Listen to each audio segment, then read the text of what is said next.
What's up, tribe? How you guys doing? Go ahead and hit that subscribe button. Hope you like this video. This is going to be Claws Season 3, Episode 3. So look, we start this episode off with they done took over Desna's damn house, okay? Remember Bryce and Jen are back and they sold their house and everything, so they don't have nowhere to live. They living with Desna. Um Rolla's around, hanging around with Desna, and they got the kids and stuff. So Desna is like, look.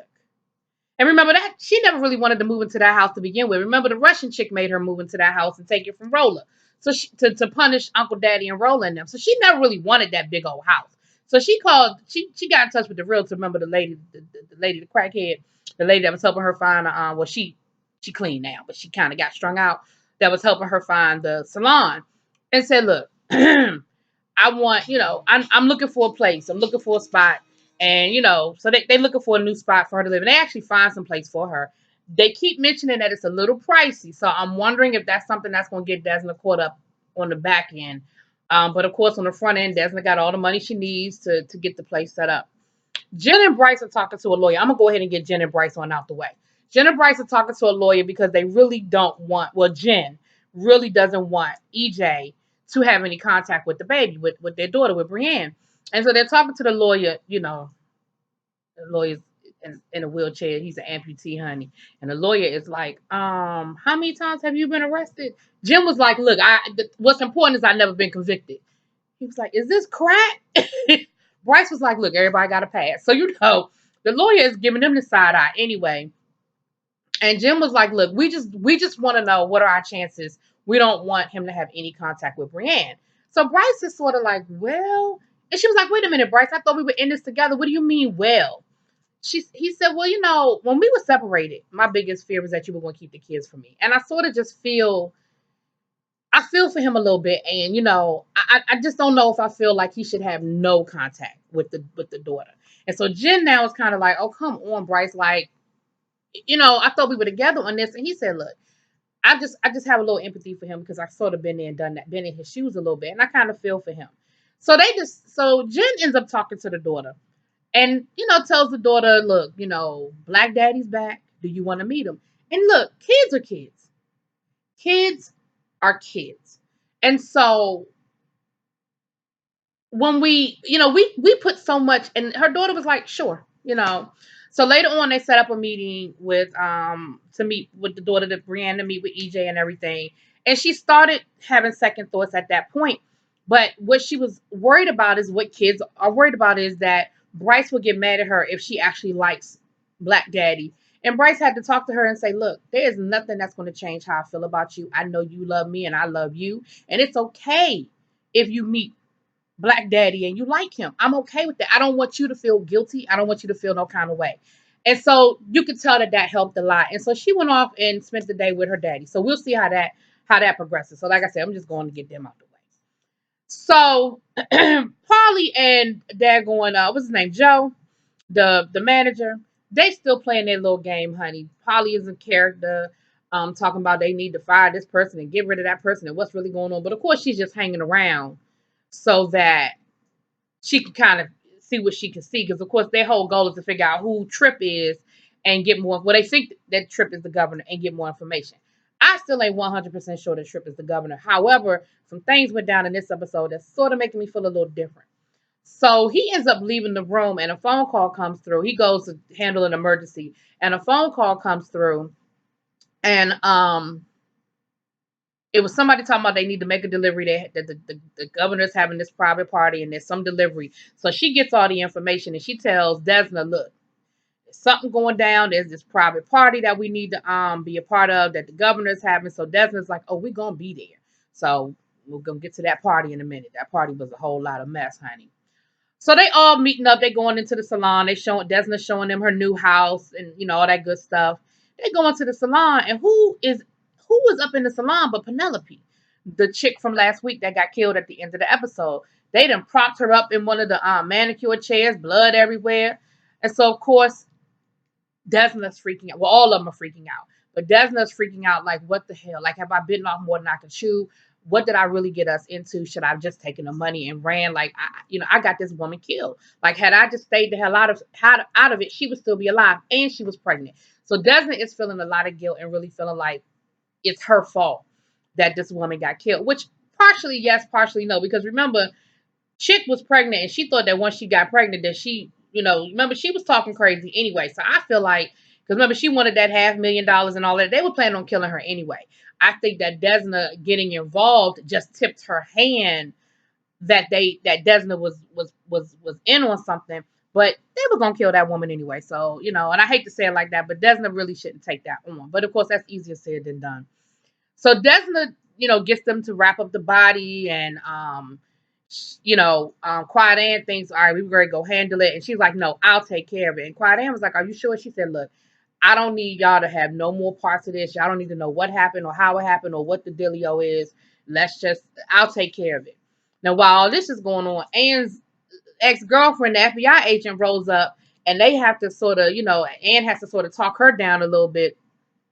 And of course, she had to get rid of her. So, she had to be real nasty, real mean about it. And so Chick was like, you know what? I'm done with this. I'm done with this roller coaster. We're done for good, for neat. And Ann's voice was saying good, but her face was saying, oh shit, right? We'll get to that. Now, down two doors down or wherever, Uncle Daddy is trying to start his little rehab, his little rock bottom rehab, honey. And it ain't going too well. And again, I'm going to go on and just knock this on out the way. Uncle Daddy really feels like he can get to these meth heads and reason with them and all this other good stuff. Honey, the meth heads don't want nothing but drugs. So he's getting frustrated. He'll actually go down to the competitor where all his customers went and try to talk to them and tell them he's gonna get them some help, get them some rehab and all this good stuff. So finally, the boyfriend tells him, "Look, Uncle Daddy, you have to promise them something. Like if you want them to come down here to hear you give them the rehab speech, you gotta get them to come down there." And so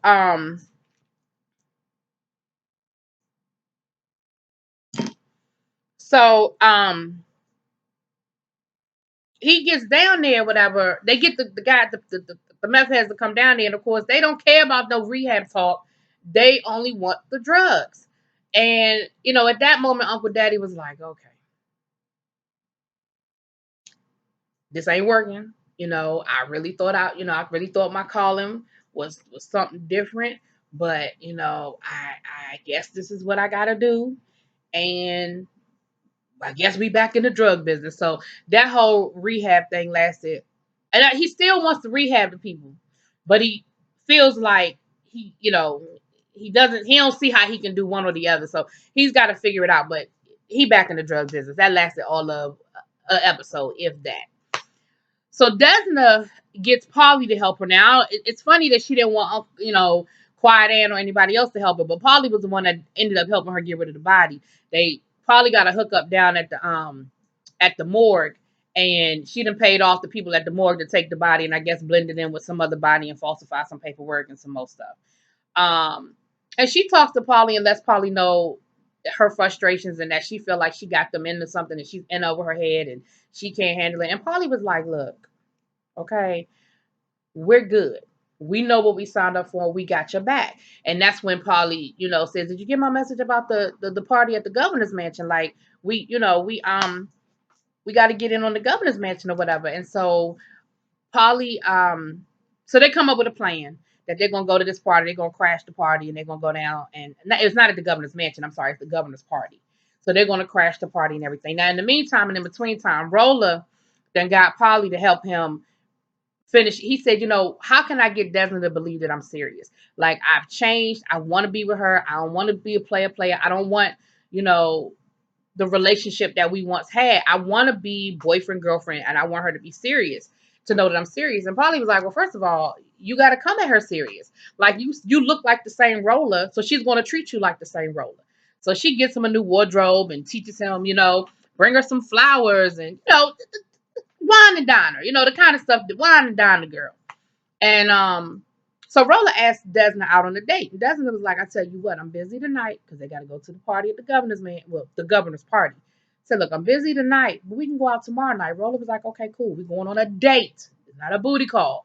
She was like, okay, cool. Looking forward to it. And you could tell she kind of Roller looking good in his little suit, honey. And she giving him that look like, okay, she giving him that you a snack kind of look, right?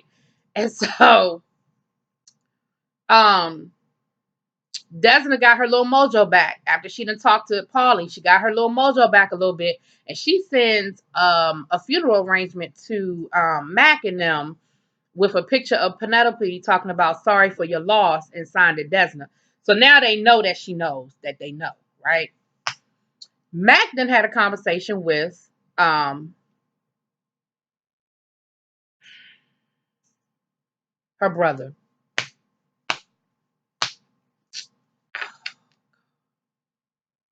Dean, thank you. And because Dean playing mahjong and everything, and he's trying to, give him some tips on how to play mahjong. And Dustin is like, stay away from him. He's trouble. Like, Dean, leave him alone. He's trouble. And Dean is like, you keep trying to tell me what to do. Because again, and Dean is like, if he's such a bad guy, why are you hanging around him? And I mean, I was like, well, there's a point. And of course, Mac now sees that he kind of sees Desna's Achilles heel a little bit. Dean has always been Desna's Achilles heel, right? So they kind of peep that, and that ain't a good thing. I'm like, okay, because Dean is like, I like him. He's nice to me. I like mahjong. He's gonna teach me how to be better at mahjong. And you told me I need to find some friends. So I was like, okay, that's probably not gonna turn out to be too good, Desna. That ain't a good look, Desna. That ain't a good look. So they get down to the governor's party, honey. It's a sex party. Okay. It's real not Moulin Rouge. What was that movie with Tom Hanks with sex parties and they wore a mask and everything? So it's a sex party. And they have to put masks on, they have to give up their cell phones, and they get up in there and they figure out they ear hustling, so they figure out that um there's a lady, one of the ladies that's there that's going to play with the governor is there from another company that's doing business with the governor. So they end up tying her up, putting her in the closet, and Desna goes in to talk to her to take her place to figure out what's really going on with the governor in this private business. Now, while this is going on, everybody took a drink except for Desna, and they put Molly in the drinks. So, um, what's my girl? Virginia. I don't know what the hell Virginia did, but Virginia got put out the damn party. I don't know. She didn't act so crazy and got so off the hook. They didn't put her ass out the party. And the other thing that happened was Virginia had a run-in with EJ, Jen's baby daddy. And they had like a little moment. It wasn't a lot. It wasn't really flirty, but they had like a little moment. And I was like, oh boy, because Virginia gave him the back look. She came and gave him the look back. I said, oh, that's gonna be a problem. That's gonna be a problem. Um, Molly, I mean Polly. I said Molly. Polly done peeled back. Polly done peeled back her layers. She always playing a character, but she didn't pull back because Joe kept saying, when you gonna show me the real Polly? Like, when you gonna stop playing all these characters? And she was like, look, you wanted the real Polly? This is the real Polly. She done told him that she done been in the mental institution and that she done this and done that. So again, giving him way too much information and what he needs to know. Jen wasn't there. Jen wasn't at the party. Quiet Ann, though, out of all of them, now remember, we learned last season that Quiet Ann really has a history. She's very refined, comes from a good family, so she's speaking French, right? She done hooked up with a dude, honey. Quiet Ann done messed around and had sex with a man. But in the meantime, in the between time, she was able to get some information and find out that this guy worked with the governor and there was some bribes going on with him.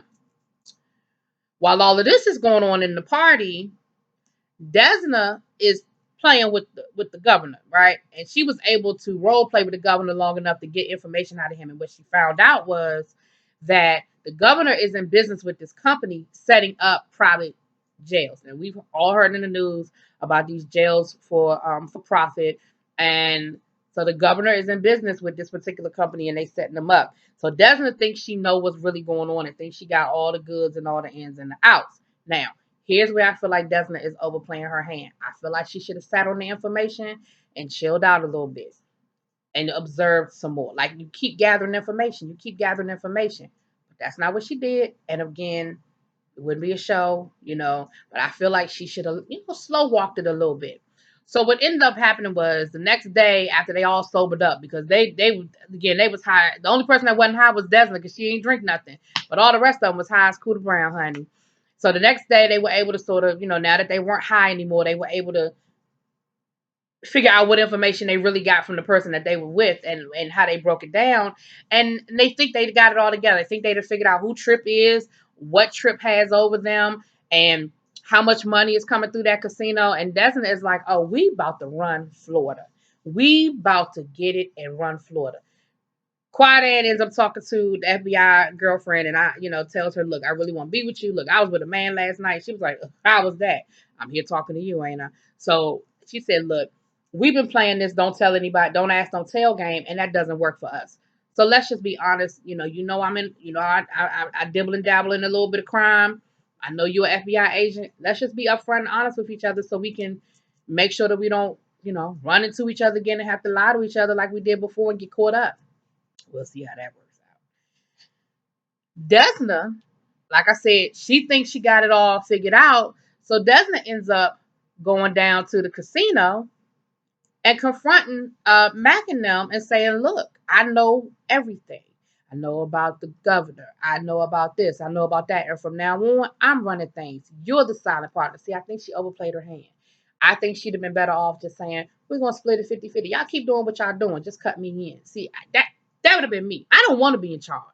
I don't need it because there's way more going on there. But you're not going to cut me out. If you're going to use my casino that I own half in on, then you're going to cut me in on half. That's how I would have carried it. But Desna said, look, I'm in charge. She said, and anything that come through here, I want all of it. Y'all are silent partners now, and I'm in charge. She said, and if anything happens to me or any of my loved ones, please know that I've already made arrangements that the information will go to the powers that be, to the media, and to the authorities. She said, so basically don't fuck with me. And she ends up rolling out because she got her date with Roller, right? So we see Roller. He done went and got him some gas. He had the little gas station coming out, got his little flowers ready. He ready to go on his date with Desna. Damsel in distress. And I saw this one coming a mile away. I said, oh, here this go. Little damsel in distress. Oh, my car won't start. Can you help me? And Roller started to keep on moving, but he came back and was like, yeah, let me check it out. So, of course, when he leans over to see what's going on with the car, they knock him out with the chlorophyll or whatever, and they carry him off. Desna thinks that Roller just was a no-show, right? And that's how the episode ends. So, honey, they got Roller.